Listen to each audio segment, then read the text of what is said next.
What is the best way to study and learn philosophy? Well, I think the best way is to study primary texts, not histories of Western philosophy, not a single book where they just barely cover different thinkers, not a history of ideas type of thing, but actually diving into the primary texts themselves, wrestling with them yourself, abstracting out their main arguments and ideas, doing some exegesis, here's what they said here and why, finding contradictions, presenting their arguments in syllogistic form.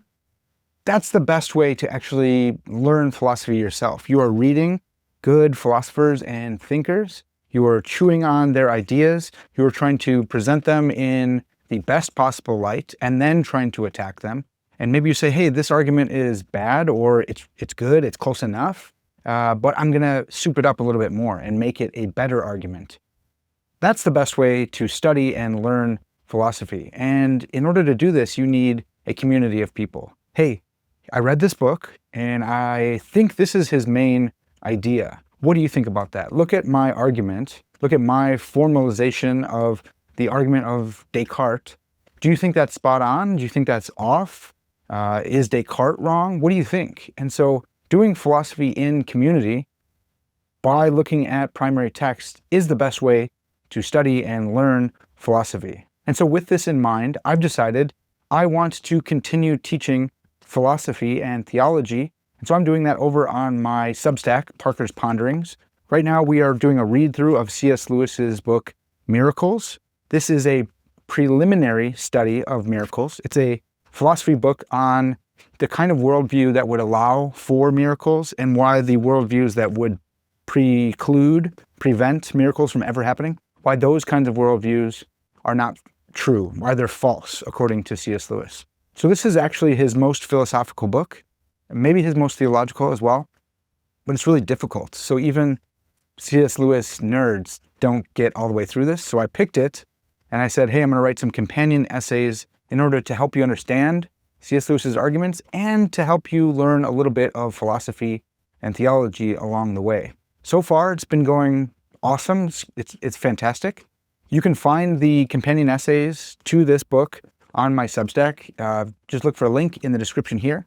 But I've decided I want to continue teaching philosophy and theology through primary texts because that's the best way to learn and it's the best way to teach. So I want to continue learning and teaching and growing this community of people interested in philosophy and theology who are continuous lifelong learners. So with that in mind, I've picked 8 books that I feel like I could write essays on, companion essays on, to help you learn more philosophy. These are books that I've read multiple times and I continue to read every other year and some of these every single year. So I have a lot to say about them. Doesn't mean it's all right, but you can help me by coming and join our read-along and arguing against me in the comments. That would be fantastic. So these are the 8 books that I feel most confident in doing another read-along like I have been doing with Miracles. But I want to hear from you guys. Which books would you be most interested in learning about and learning philosophy through? So these are the books. I'll go over them. I'll give you a quick little synopsis of each, and then you can vote. Just let me know right here in the comments, which of these do you want to read, and which of these would get you most excited to come join our read-along, to come join our group and learn a little bit more about philosophy, argue with us, and get in even deeper. So I will go in like ascending order, ones that I am least excited about to the most excited about. I've already put this out to my Substack audience and they've given me their top 3, and most of the people are saying the same thing, so I'll be interested to see if that's what you guys think too. So first up is Mere Christianity by C.S. Lewis. This is actually a series of broadcast talks that C.S. Lewis did for the BBC during World War II. He would take the train in from Oxford all the way into London. Hitler was not trying to bomb Oxford. I think that's where he wanted his base to be if he ever took over the UK. And so he wasn't bombing he wasn't bombing Oxford, and I don't think Cambridge, but he was bombing London. So C.S. Lewis was taking his life into his hands by getting on the train from Oxford to London to go and speak at the BBC and broadcast these talks out to all of the UK. So these talks are on Christianity. This is a work of Christian apologetics, but it's also a work of Christian philosophy. He gets into a theory of the virtues. He gets into really abstract notions of the Trinity. And so it's a little bit of both. It's a really deep book. So it is apologetics, but if you guys are thinking really shallow, gotcha, triumphalistic apologetics, that's not what this is. It's a really deep, rich book. We can learn a lot of theology and philosophy from mere Christianity. Book number 2, I'll say, is the Soliloquies by St. Augustine. This is 2 dialogues. They're soliloquies, actually. It's a conversation with himself. St. Augustine was one of the best thinkers in all of Western philosophy. He is very, very fundamental to the way we see the world and time and the soul and substance dualism and all sorts of philosophical things, as well as theological things. These are 2 of his earliest works. Augustine started with dialogues, and then he went on to soliloquies. A soliloquy is a conversation with yourself. It means something different in drama nowadays, but this dude is the one who coined this term. And he coined it. It means to speak by oneself or to oneself. And he did it by personifying reason. So it's Augustine and reason. It's his own reason, but he's arguing with himself to see, what do I actually know? What do I believe? And why do I believe that? And so I have a chapter in my forthcoming book, Journal Like a Philosopher, on soliloquies, because I love this mode of journaling. This would be a really good book to go through. He talks about the nature of the self, the nature of God, the nature of the soul. He starts off his soliloquy, I want to know God and the soul. And reason says nothing more. And he goes, nothing whatever. So this is a really good book. It's a series of 2 soliloquies. Next up after that, I will say The View from Nowhere by Thomas Nagel. This is going to be a really rich philosophical work. He is one of the most preeminent philosophers of the 20th century.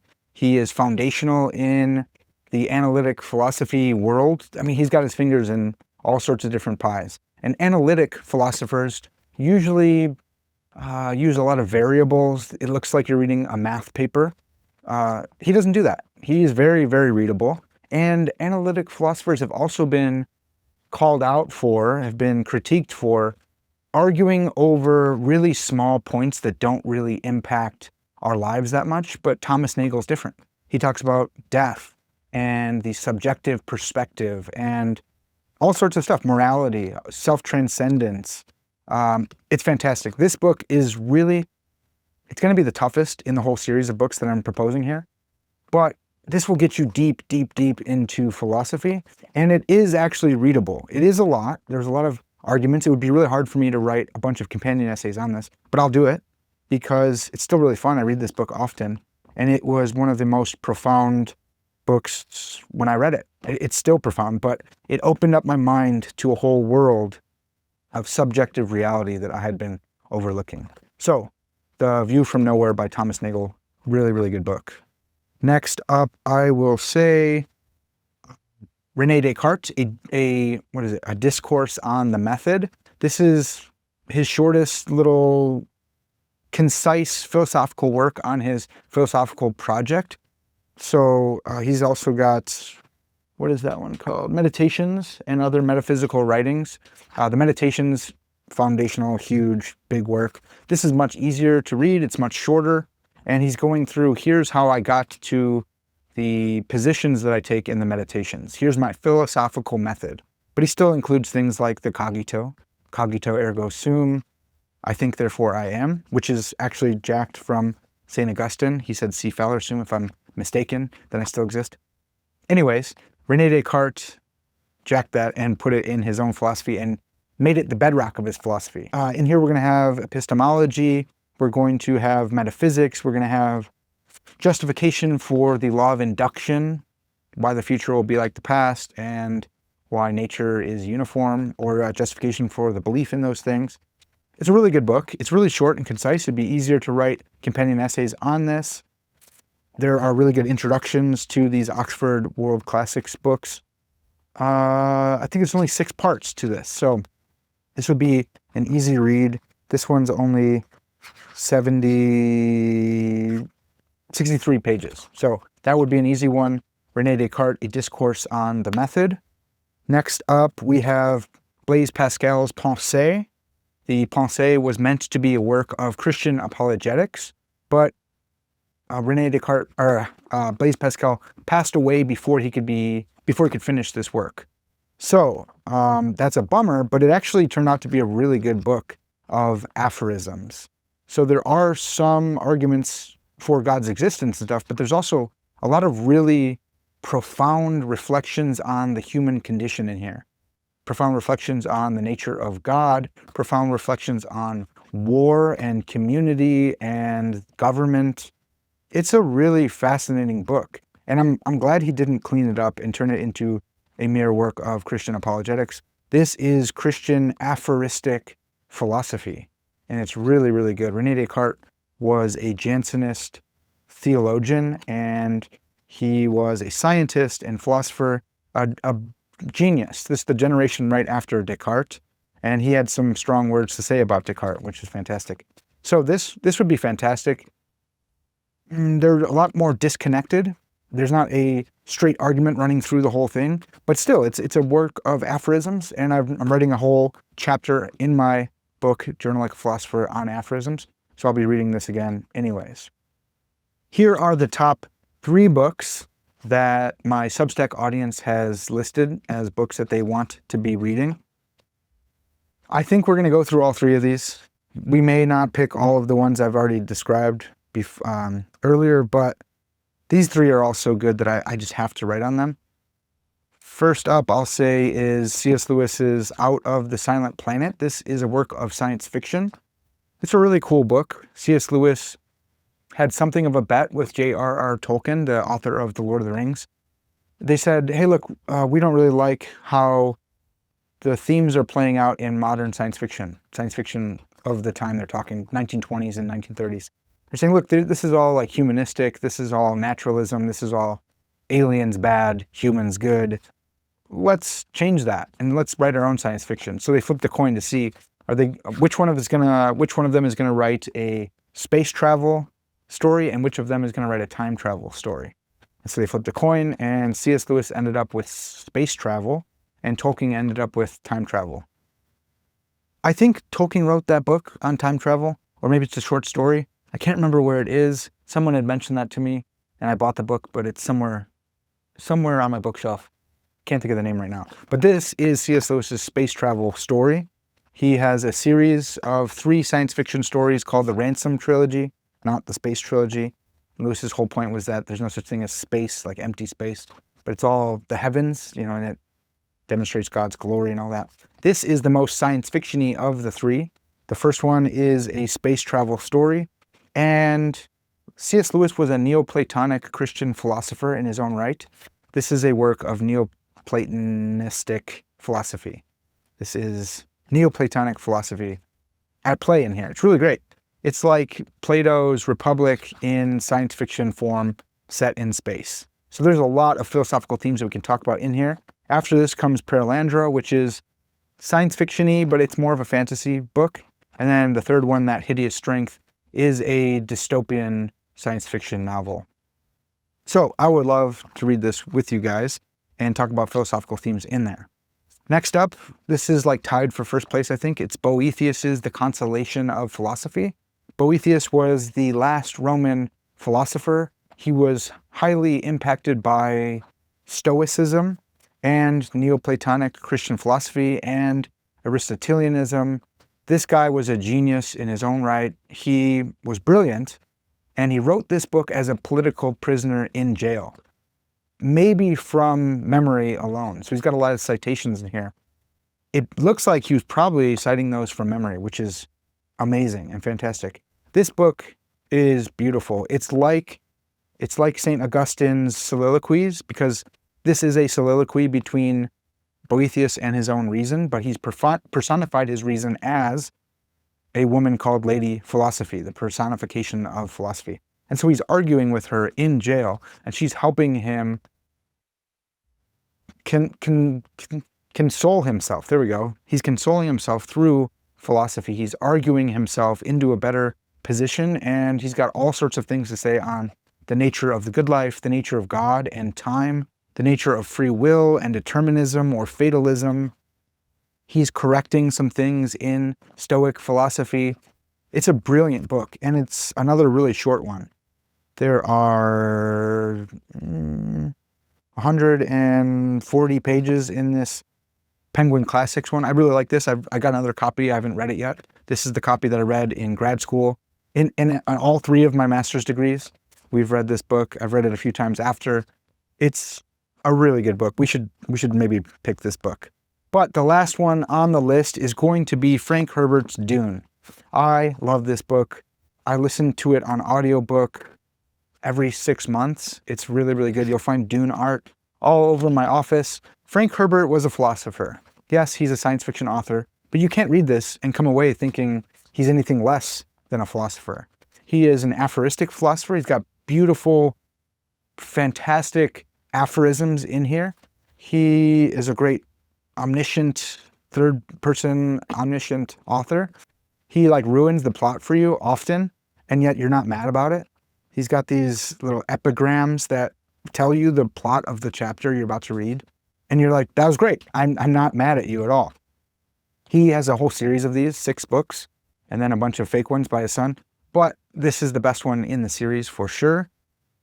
It's chock full of good philosophy, political philosophy, metaphysics, philosophy of religion, and comparative religions. He's got an amalgamation of different religions, and he calls it the Orange Catholic Bible, and he quotes from it in here.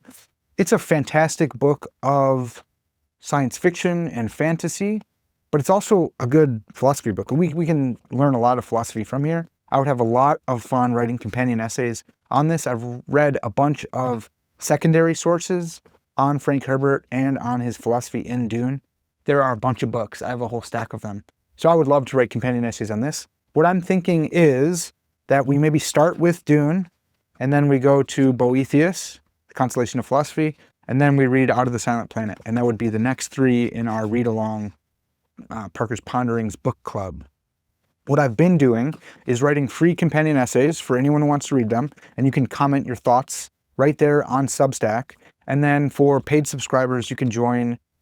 I've been doing 3 book club meetings, and those are over Zoom. I record those, so if you can't come, but you're a paid subscriber, you can watch us.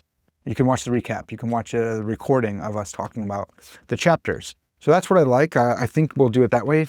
Dune would probably have 3 or 4, maybe 5 of those book club sessions where we're discussing the different books, but the companion essays would all be free. So that is a little bit about what I want to do, but I want to hear from you guys. Which of these books would get you most excited to join our book club or our read-along on Substack? And then would you consider becoming a paid subscriber and talking about them with us on Zoom for all the rest of the Parker's Ponderings paid subscribers? I want to hear from you guys. Please let me know in the comments. That would be really, really helpful. I guess I'll take other book suggestions. I know you're going to give them anyways. You should read this one instead. Sure, go ahead and leave those as well. Maybe I will. But these are the books that I'm most excited about teaching you philosophy and theology through. So definitely leave me a comment. That's going to do it for this video. Make sure you guys like and subscribe. Leave me a thinking emoji if you made it this far in the video. And I'll catch you guys next time.